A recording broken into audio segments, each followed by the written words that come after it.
ዛሬ በዚህ ቪዲዮ ኢትዮጵያ የቴሌቪዥን ጣቢያዎቻችን የሚዲያ ባለሙያዎችን የኢትዮጵያ የቴሌቪዥን ጣቢያ ፕሮግራም አዘጋጆችን የሚያደርጉት የህዝብ ማታለል እና ህዝብ ላይ እያደረጉ ያለውን ብዥታ በግልጽ ነው የማጋለጠው። በግልጽ እንዴት እንደሚሰሩ እንዴት እንደሚያደርጉ የኢትዮጵያ የቴሌቪዥን ባለሙያዎች የፕሮግራም አዘጋጆች ስማቸውን ወደ ኋላ ይቆይልኝና ይቆይና በዚህ ፕሮግራም ህዝብ ላይ የኢትዮጵያ ቴሌቪዥን ትላልቅ ቴሌቪዥን ጣቢያ የምንላቸው ትልቅ አመኔታ አላቸው ብለን የምናስባቸው የቴሌቪዥን ጣቢያዎች ህዝባችንን ማህበረሰባችን ላይ ምን አይነት በሽታ እየፈጠሩ እንደሆነ በዚህ ቪዲዮ ግልጥ አድርጌ አጋልጣቸዋለሁ። እነማን ናቸው? እንዴት ነው የሰሩት? በምንድን ነው የሰሩት? እንዴት ነው ያደረጉት? የሚለውን ነገር እስከነ መረጃው ፍንትው አድርጌ አጋልጣቸዋለሁ። ሰላም ቤተሰቦች፣ እንኳን ወደ ቻናሌ በሰላም መጣችሁ። ሰሞኑን የሀገራችን ቴሌቪዥን ጣቢያዎች በተለይም የመዝናኛ ፕሮግራሞችን ስንመለከት አንድ በጣም የሚገርም ነገር እያየን ነው። ታዋቂ የውጭ ሀገር አትሌቶች፣ የሆሊውድ የፊልም ተዋናዮች እና ዝነኛ የሆኑ ኳስ ተጫዋቾችን የእኛን ሀገር ባህላዊ ልብስ ለብሰው በአማርኛ ቋንቋ ሲያወሩ እና ሲዝናኑ እያየን ነው። ብዙዎቻችን ይህንን ነገር ስናይ ዋናው ነገር ምንድነው? እነዚህ ታዋቂ ሰዎች ሀገራችን መጡ እንዴ ብለን እናስባለን፣ ወይንም መጥተዋል ብለን አምነናል።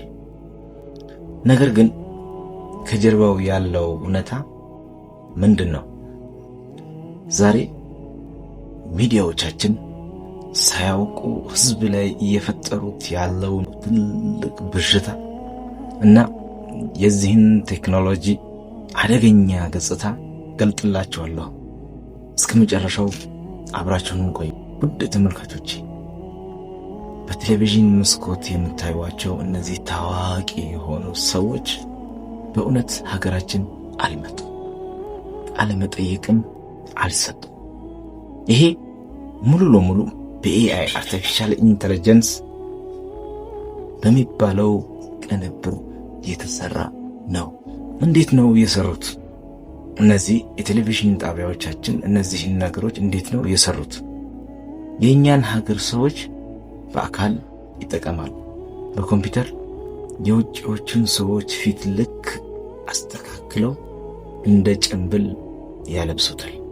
ድምፃቸውን የነዛ ሰዎች እንዲመስል በሶፍትዌር አስመስለው ስክክ ያደርጉታል።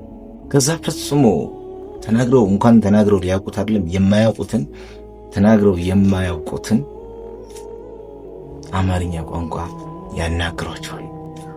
የሚያወሩትን እኮ እነዛ ነው የሚያወራው። እዚህ ኢትዮጵያ ውስጥ ያለው ሰው ነው። ዓላማው ህዝብን ማዝናናት ቢሆንም ነገር ግን ትልቅ ስህተት እየተሰራ። ችግሩ ምንድን ነው መሰላችሁ? እኛ ወጣቶች ምናልባት ይህን ነገር በኤአይ የተሰራ አርቲፊሻል ኢንተለጀንስ እንደሆነ ይገባናል፣ ልንረዳውም እንችላለን። ነገር ግን እናት አባቶቻችን እና ብዙሃኑ ማህበረሰብ ቴሌቪዥን ላይ የሚቀርብ ነገር እንደ ፍጹም እውነት ነው ብሎ የመቀበል ባህል አለ።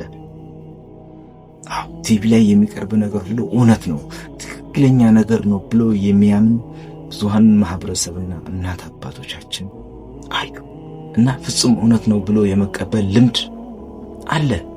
የመዝናኛ ፕሮግራም አዘጋጆች ይህንን ቪዲዮ ስታስተላልፉ ከስሩ ላይ ይህ ቪዲዮ በጽሁፍ እንደ ማሳሰቢያ ነገር ማለት ነው፣ ይህ በኤአይ የተቀነባበረ ነው ብላችሁ ይህ ቪዲዮ በኤአይ የተቀነባበረ ነው ብላችሁ በጽሁፍ በጽሁፉ በጣም ጥሩ ነበር። ስሩ በዚህ ቪዲዮ ስር ላይ በኤአይ የተቀነባበረ ነው ብላችሁ ይህ ቪዲዮ በኤአይ የተቀነባበረ ነው ብላችሁ ከስር እንደ ማሳሰቢያ አለማስተላለፋችሁ ተመልካቾችን እንደ ማታለል ነው የምቆጥረው። ትልቁ የሚዲያ በተለይ ትልቁ የቴሌቪዥን ጣቢያዎች ትልቁ ሀብታቸው ታማኝነታቸው ነው። የሚዲያ ትልቁ ሀብት ሲጀመር ታማኝነቱ ነው። በተለይ ደግሞ በእንደኛ ሀገር የቴሌቪዥን ጣቢያዎች፣ ትላልቅ የቴሌቪዥን ጣቢያዎች ላይ ትልቁ ሀብታቸው የህዝብ ታማኝነት ነው። ዛሬ በመዝናኛ ስም ተመልካቾችን በኤአይ ማታለል ከቻልን ወይንም በኤአይ እያታለልን ከሆነ ነገ እውነተኛ ዜና ሲቀርብ ማንም ሊያምን አይችልም። ምክንያቱም እንደነገርኳችሁ በእኛ ማህበረሰብ አብዛኛው ማህበረሰብና እናት አባቶቻችን በቲቪ ላይ የሚቀርብ ነገር ፍጹም እውነት ነው ብሎ የመቀበል ልምድ አለ። ይህ ነገር ለምሳሌ እነሱም እንኳን እሺ አብዛኛው ሰው ነገ ማወቁ የማይቀር ነገር ነው። ይሄ እኮ ኤአይ ነው ብሎ መስማቱ የማይቀር ነገር ነው። ነገ ሲሰማ እንዴ ይሄ ቲቪ ዋሸኝ ማለት ነው። እንዴ የሚዲያ ትልቁ ሀብቱ እምነት፣ ታማኝነት ነው። ስለዚህ ነገ ዜና ትክክለኛ የሆነ ዜና ሲሰማ ውሸት ነው ብሎ ነው የሚወስደው። እውነት መናገር እና ታማኝነት ደግሞ በሞራልም በእምነትም ትልቅ ቦታ ያለው ነገር ነው። ስለዚህ ዛሬ ለሚዲያ ተቋሞቻችን እና ለእነዚህ የመዝናኛ ፕሮግራም ተብዬ ነገርን ለምታዘጋጁ የዚህ ፕሮግራም አዘጋጆች አንድ መልእክት አለኝ። ይህን መልእክት በአክብሮት እንድትሰሙኝ እፈልጋለሁ። እባካችሁ ቴክኖሎጂውን ለመዝናኛ ስትጠቀሙበት እውነታውን ለህዝብ ግልጽ አድርጉ። ከስሩ ማሳሰቢያ ጻፉበት። ምንም ችግር እኮ የለውም። ይኸውላችሁ ህዝብን ማዝናናት ጥሩ ነው። ህዝብን ማታለል ግን እጅግ በጣም አደገኛ ነው።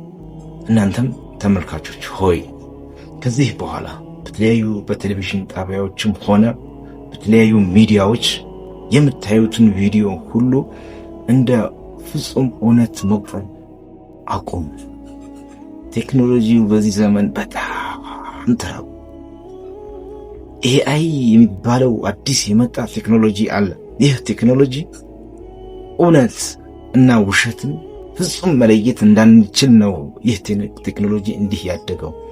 ቴክኖሎጂ እንዲህ ማደጉ ችግር የለውም። እኛ ግን ከቴክኖሎጂ ጋር አብረን ማደግ አለብን። አብረን ስናድግ ደግሞ እውነትን ማጥፋት የለበትም። እውነትን አብረው እየሄደ ለምሳሌ ይህ ቴክኖሎጂ አትጠቀሙ እያልኩኝ አይደለም። የቴሌቪዥን ጣቢያዎች ሆይ፣ የመዝናኛ ፕሮግራም ብላችሁ የምታቀርቡ አዘጋጆች ሆይ ይህን አትጠቀሙ እያልኩኝ ሳይሆን ይህ አዲስ የመጣ ቴክኖሎጂ ነው። በተለይ ለሀገራችን ፍጹም አዲስ ነው። ስለዚህ ይህ ቪዲዮ በእንደዚህ አይነት ነገር ላይ ለማዝናናት ስትጠቀሙ መልካም ነው። እሺ፣ ግን ከስሩ ላይ ማሳሰቢያ ጻፉ። ይህ ፍጹም እንደውም ከህዝቡም በላይ ለእናንተ የሚጠቅማችሁን ትልቅ ነገር እየነገርኳችሁ ነው። ትልቅ መልእክት እየነገርኳችሁ ነው ያለሁት እና ተመልካቾች ከዚህ በኋላ ሶሻል ሚዲያ ላይ የምታዩትን የሚተላለፈውን ቪዲዮ እንደ ፍጹም እውነት ከመውሰዳችሁ በፊት ቆም ብላችሁ ማጣራት ተበቅባችኋል። ቴክኖሎጂው እውነትን እስከ ማጥፋት ደርሷል። እባካችሁ እንንቃ። ይህ ጠቃሚ መረጃ ሁላችሁም ለወዳጅ ዘመዶቻችሁ ሼር በማድረግ የኤአይን ማጭበርበር እንዲነቁ አድርጉ። ሐሳባችሁን በኮሜንት ላይ ጻፉልኝ። ቪዲዮንም ላይክ በማድረግ በሌላ በተሻለና በቁም ነገር አዘል በሆነ ቪዲዮ እስከምንገናኝ ድረስ ሰላማችሁ ብዝት ይበልልኝ። ወዳችኋለሁ። አንዴ እዚህ ጋር ቆም ላድርጋችሁ። ቪዲዮውን ላይክ አድርጉት፣ አካውንቴንም ሰብስክራይብ ያድርጉልኝ። ቪዲዮ ይቀጥላል። ወደ ቪዲዮ እንመለስ። ሀቢ ቄሬን ሰብስክራይብ በማድረግ የእኔ ቤተሰብ ይሁኑ። አመሰግናለሁ።